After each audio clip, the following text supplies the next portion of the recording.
Hi friends, ನಾನು ನಿಮ್ಮ MJ. ಕೊನೆಗೂ ನಮ್ಮ ಗಿಲ್ಲಿಯವರು ಸೋಷಿಯಲ್ ಮೀಡಿಯಾದಲ್ಲಿ ಲೈವ್ ಬಂದು ತಮ್ಮ ಒಂದು ಜನತೆಗೆ, ತಮ್ಮ ಒಂದು ಅಭಿಮಾನಿಗಳಿಗೆ ಮತ್ತು ಎಲ್ಲರಿಗೂ ಪ್ರೀತಿಯ ಧನ್ಯವಾದಗಳನ್ನು ಅರ್ಪಿಸಿದ್ದಾರೆ. ಯಾಕಪ್ಪ ಅಂದರೆ, ತಾವು ಸುದರ್ಶನ ಗೆಲುವಿನ ಒಂದು ಹಾದಿಯಲ್ಲಿ ತಮ್ಮ ಎಲ್ಲ ಬಂಧು ಮಿತ್ರರನ್ನು, ತಮ್ಮ ಎಲ್ಲ ಸ್ನೇಹಿತರನ್ನು, ತಮ್ಮ ಜೊತೆ ಕೆಲಸ ಮಾಡಿದ ಎಲ್ಲರನ್ನ ಒಂದು ಮಾತಾಡಿಸ್ಬಿಟ್ಟು ಎಲ್ಲ ಕೆಲಸಗಳು ಅವರ ಕೆಲಸ ಕಾರ್ಯಗಳನ್ನೆಲ್ಲ ಮುಗಿಸ್ಬಿಡೋದಕ್ಕೆ ಸ್ವಲ್ಪ ಟೈಮ್ ಹಿಡಿಯುತ್ತೆ. ಸೊ ಕೆಲವು ಮೀಡಿಯಾಗಳಲ್ಲಿ ಕೆಲವೊಂದು ವೀಡಿಯೋಗಳು ನೋಡಿದ್ದೀವಿ, ಅವ್ರು ಬಂದು ಮಾತಾಡಿಲ್ಲ, ನಮ್ಮ ಗಿಲ್ಲಿಯವ್ರು ಬಂದು ಮಾತಾಡಿಲ್ಲ ಅಂತ.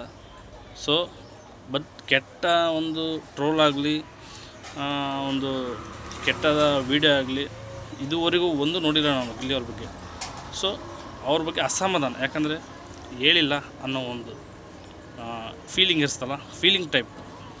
ಸೊ ಆ ಥರ ಹೇಳ್ಕೊಂಡಿದ್ರು. ಸೊ ಬಿಡುವು ಮಾಡಿಕೊಂಡು ಇವತ್ತು ಎಲ್ಲರಿಗೂ ಧನ್ಯವಾದನೆ ಹೇಳಿದ್ದಾರೆ. ರೈತರಿಗೆ, ಅಭಿಮಾನಿಗಳಿಗೆ, ಮತ್ತು ಬೇರೆ ಭಾಷೆಯವರಿಗೆ, ಬೇರೆ ರಾಜ್ಯದವರಿಗೆ, ಯೋಧರಿಗೆ, ಮತ್ತು ಇನ್ನು ಸಹಯುದ್ಧ ಉದ್ಯೋಗಿಗಳಿಗೆ, ಪ್ರತಿಯೊಬ್ಬರಿಗೂ, ಒಬ್ರಿಗಂತಲ್ಲ ಪ್ರತಿಯೊಬ್ಬರಿಗೂ ತಮ್ಮ ಧನ್ಯವಾದಗಳನ್ನ ಅರ್ಪಿಸಿದ್ದಾರೆ. ಸೊ ಇಷ್ಟೇ ಅಲ್ವ ಬೇಕಾಗಿರೋದು ಮನುಷ್ಯನಿಗೆ. ತಮ್ಗೆ ಯಾರು ಸಪೋರ್ಟ್ ಮಾಡಿದ್ದಾರೆ ಅವರಿಗೆ ಒಂದು ಕೃತಜ್ಞತೆ ಸಲ್ಲಿಸೋದೇ ದೊಡ್ಡದು. ಸೊ ಆ ಕೆಲಸನ ಇಲ್ಲಿಯವ್ರು ಮಾಡಿದ್ದಾರೆ ಗೆಲುವಿನ ಹಾದಿಯಲ್ಲಿ. ಯಾಕಂದರೆ ಈ ವಿಡಿಯೋದಲ್ಲಿ ಭಾವುಕರಾಗಿದ್ದಾರೆ ಅವರು. ಅಂದರೆ ಅವ್ರಿಗೆ ಏನು ಮಾತಾಡಬೇಕಂತ ಗೊತ್ತಾಗ್ತಿಲ್ಲ, ಯಾರಿಗೆ ಏನು ಹೇಳೋದು ಏನು ಅಂತ. ಅಷ್ಟಕ್ಕೊಂದು ಪ್ರೀತಿ ಬಂದಮೇಲೆ ಏನು ರಿಯಾಕ್ಟ್ ಮಾಡಬೇಕಂತಲೂ ಗೊತ್ತಾಗ್ತಾಯಿಲ್ಲ. ಸೊ ಆದಷ್ಟು ರಿಯಾಕ್ಟ್ ಮಾಡಿದ್ದಾರೆ. ಸೋಷಿಯಲ್ ಮೀಡಿಯಾ ಯೂಟ್ಯೂಬರ್ಸ್ ಆಗಿರ್ಬೋದು, ಬೇರೆ ಎಲ್ಲ ಸೋಷಿಯಲ್ ಮೀಡಿಯಾ ಆಗಿರ್ಬೋದು, ಹೇಳಿದರು ಯಾರು ಟ್ರೋಲ್ ಮಾಡಿಲ್ಲ, ನನ್ನ ಕೆಟ್ಟದಾಗಿ ತೋರಿಸಿಲ್ಲ. ಪ್ರತಿಯೊಬ್ಬರು ಕೂಡ ಸಪೋರ್ಟ್ ಮಾಡಿದ್ದಾರೆ. ಯೂಟ್ಯೂಬರ್ಸ್ ಆಗಿರ್ಬೋದು, ಬೇರೆ ಸೋಷಿಯಲ್ ಮೀಡಿಯಾ ಆಗಿರ್ಬೋದು, ಎಲ್ಲರೂ ಕನ್ನಡ ಜನತೆ ಎಲ್ಲರೂ ಸಪೋರ್ಟ್ ಮಾಡಿದ್ದಾರೆ ಅಂತ ಹೇಳಿದರೆ ಸೊ ಭಾಳ ಖುಷಿಯಾಗುತ್ತೆ. ಯಾಕಂದರೆ ಒಬ್ಬ ಮನುಷ್ಯ ಹೇಗೆ ಏನು ಅಂತ ನೋಡಿದ ತಕ್ಷಣ ಗೊತ್ತಾಗ್ಬಿಡುತ್ತೆ ಅವನ ವ್ಯಕ್ತಿತ್ವ ಹೆಂಗೆ ಏನು ಅಂತ.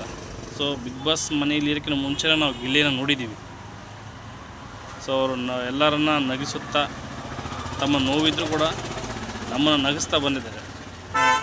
ಸೊ ಅವರಿಗೆ ಶುಭವಾಗಲಿ ಅಂತ ಹೇಳ್ತೀನಿ. ಮತ್ತು ಆದಷ್ಟು ಬೇಗ ಯೋಗರಾಜ್ ಭಟ್ ಜೊತೆಗೆ ಒಂದು ಮೂವಿ ಬರ್ತಾಯಿದೆ, ಅದು ಬೇಗ ತೆರೆ ಕಾಣಲಿ ಅಂತ ನಾವು ಬೇಡ್ಕೊತೀವಿ. ನಿಮಗೆ ಎಲ್ಲ ರೀತಿಯಿಂದ ಕನ್ನಡ ಜನತೆ ಸಪೋರ್ಟ್ ಇದೆ. Thank you very much.